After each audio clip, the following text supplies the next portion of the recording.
What's up, guys? It's Sam here, and I wanted to talk about cutting stack for SARMs. And SARMs are not for human consumption, just so you know.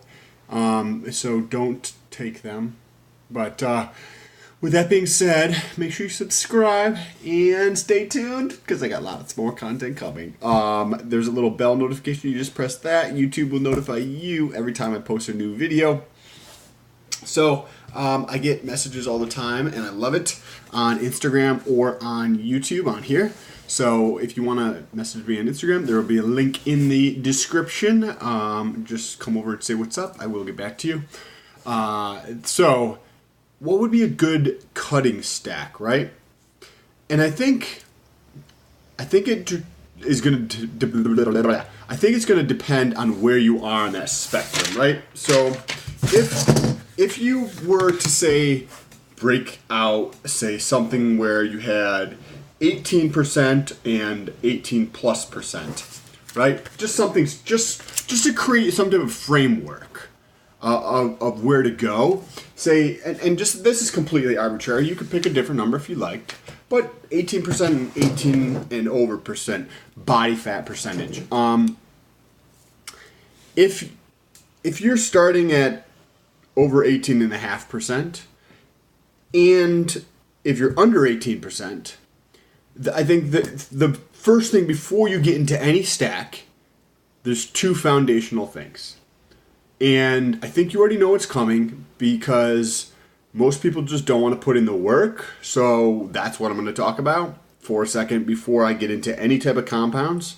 The two primary things are going to be your diet, and it's going to be in this order: your diet, and then your training. So, excuse me, if you're over 18%, or if you're under 18%, it's going to be your diet, period. If you're below 18%, I would say the diet is even more important because if you're over 18%, there seems to be a higher likelihood that you're not doing anything from an activity standpoint or a working out standpoint. So you can also get a good ROI on your time by doing something active. And that can literally just be 15 minutes of walking at the highest incline on a treadmill. Like 15 minutes of walking at 2.5 miles an hour. Like that could be it. You do that every single day. Throw one of those in your basement and just do that for 15 minutes while you fucking play on Instagram or whatever. And while you're playing on Instagram, you can come and say, what's up? And I'm happy to answer any questions for you.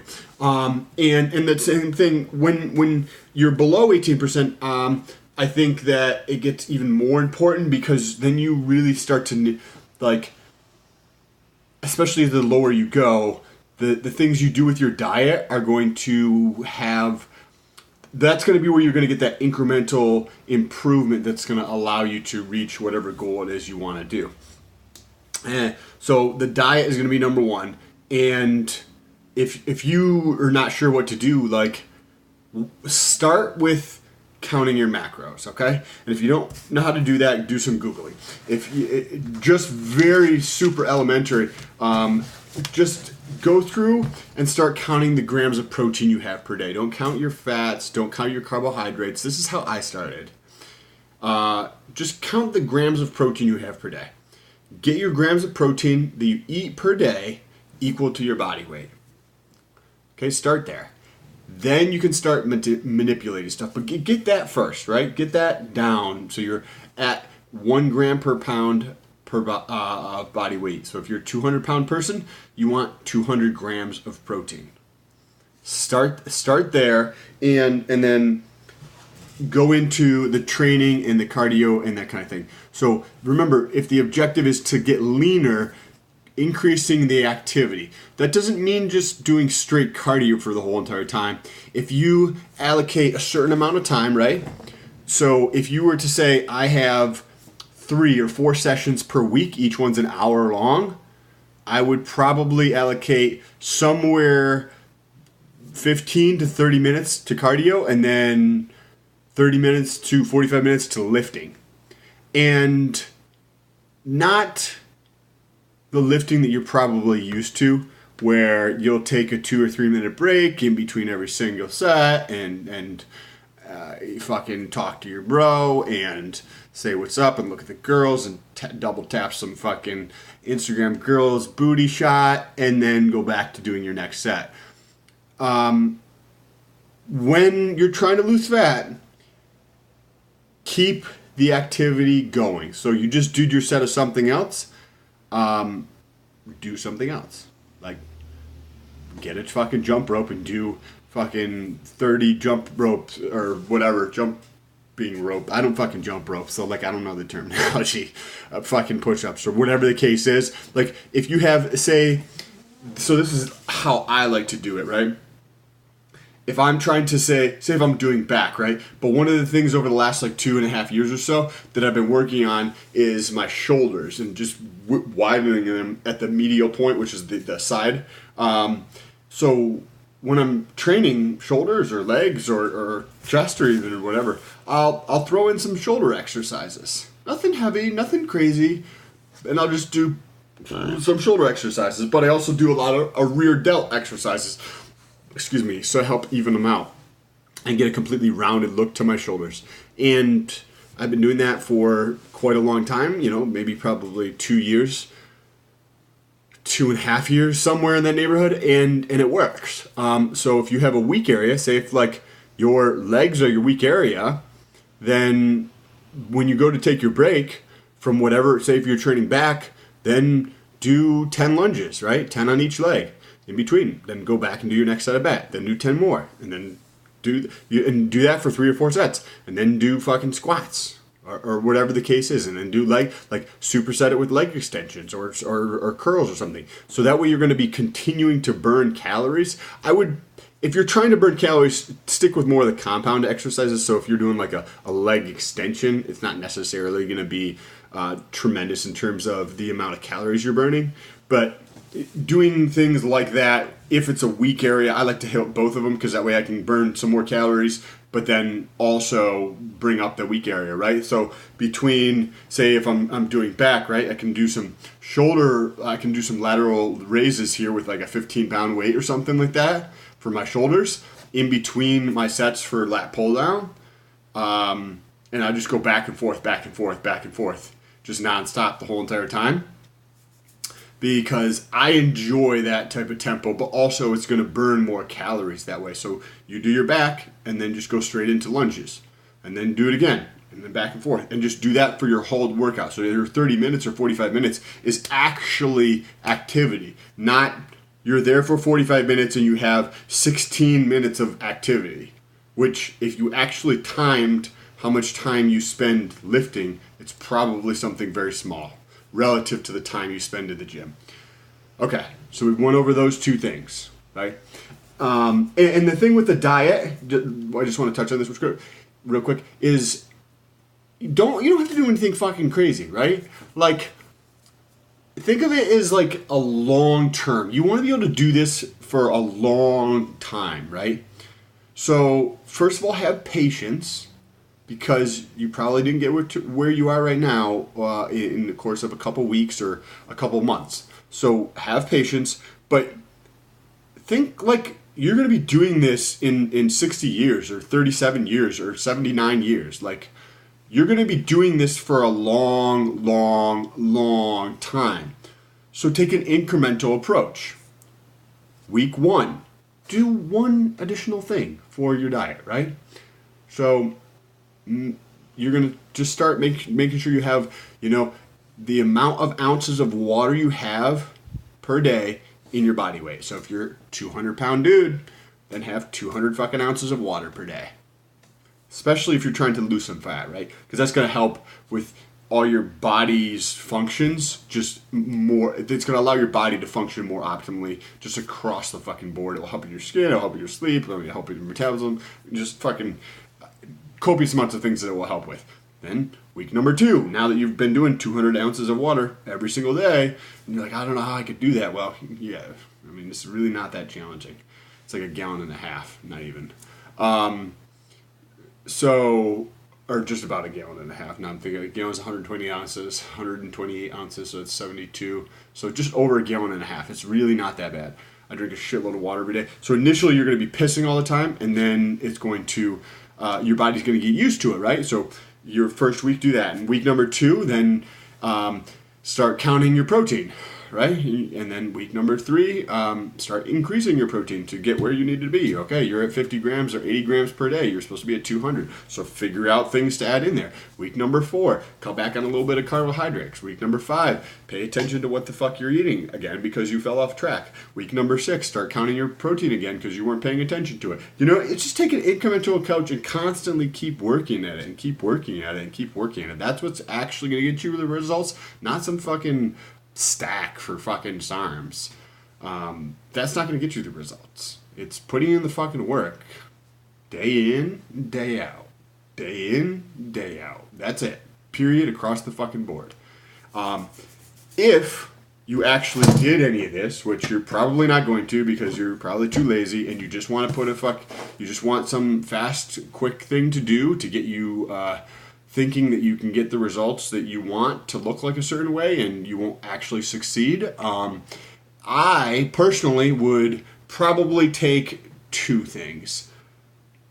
So one of my favorite things from a aesthetic standpoint, I don't think it helps tremendously with actual burning calories or increasing your metabolism, but just from the aesthetic look, which is probably what most of the people watching this would actually want, is S4. Goes by Arterin or something like that. S4 is just way easier. That was actually the first SARM that I researched with, and I still like S4 a lot. Some people complain about vision issues. I never had any vision issues at all. And you could always split it up into a 5-2 or something like that, which is 5 days on, 2 days off. But I never had one issue with that at all. The half-life's, I think, around 6-ish hours. So you just split your dosing up. If you're having issues with the vision, you could always just instead of taking it like 3 times a day or something, you could take it 2 times a day, see how it feels, or you could do a 5-2 or take it once per day. You know what I mean? Like, there's plenty of different ways to do things. Not one way's right or wrong. One way works better for you than it does for other people. So that, from an aesthetic standpoint, not from a fat loss standpoint, but from an aesthetic standpoint, the way you're actually going to look, it deepens all the lines. The amount of strength out of all the SARMs that are available that I've taken, the amount of strength, I mean, like, I've taken YK11 and S23 and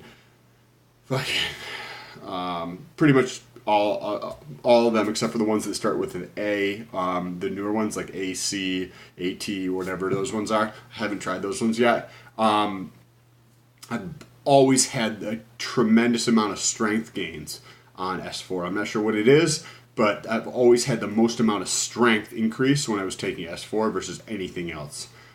Plus, you get a very nice look to, like, all the lines in, say, your chest just deepen just a smidge more. Like, you take your skin and almost just like shrink it just a hair, so everything feels just a little bit tighter. So if I was trying to do that for a look, I would take S4. If I was going to be doing a caloric surplus, maybe say MK677 along with say Osterine. And I'm not going to even go into dosing because you can do that somewhere else, but because it's going to depend on the person and their experience and what they're doing and that kind of thing.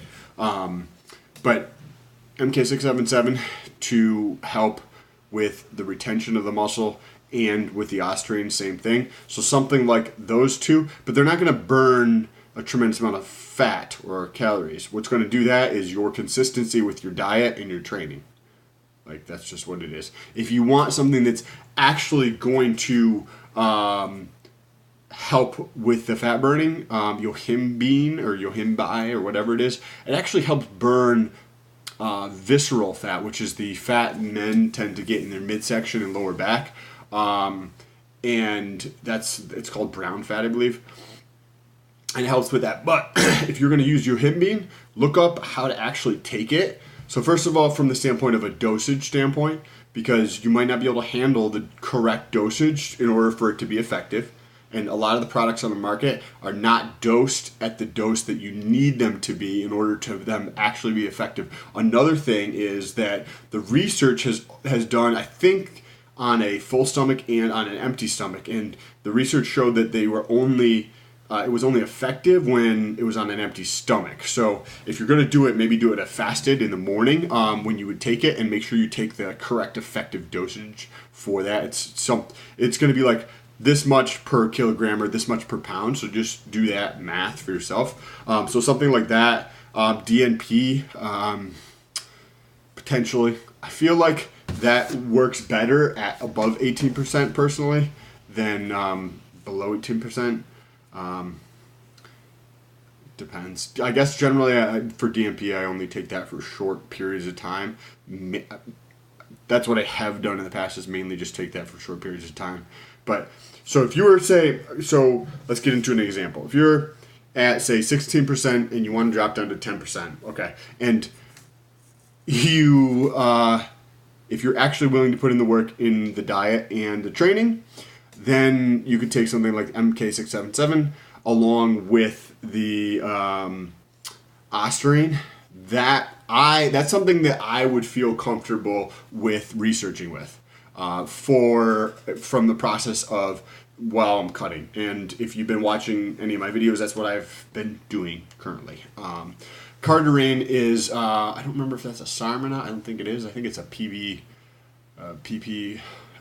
agonist of some sort. But it helps with cardio. So something like yohimbine first thing in the morning while you're doing a fasted cardio on an empty stomach. The cardarine to help you with that fasted. Excuse me. The cardarine to help with and that's GW 50156 or something like that. So you would take that along with the yohimbine to help with the fat loss and the cardio benefits, the ostarine and the MK677 to help with muscle preservation while you're watching your diet and you're reducing or cutting your calories to put yourself in a place to get the results that you want. Something like that would help along that process. If you guys like this video, make sure you press that thumbs up button. But ask me questions. Like I'm super curious. Like if you were trying to do bulking, you want to see me to talk about like that, let me know down below in the comments. I've also done that myself too many different times, but let me know in the comments or just press the thumbs up button a bunch of times and I will make a video on that. I appreciate you guys. I hope you guys create an awesome week. I got a bunch of new content coming too. Today was day number, I think 11 in the gym. Straight, fucking 11 days straight. So I did another posing after my second arm workout today. So go check out that. There's a video before this one. And I'm also should be starting the negotiations on that rental property. So I will keep you guys updated on that. I appreciate you. Create an awesome day. I'll talk to you soon.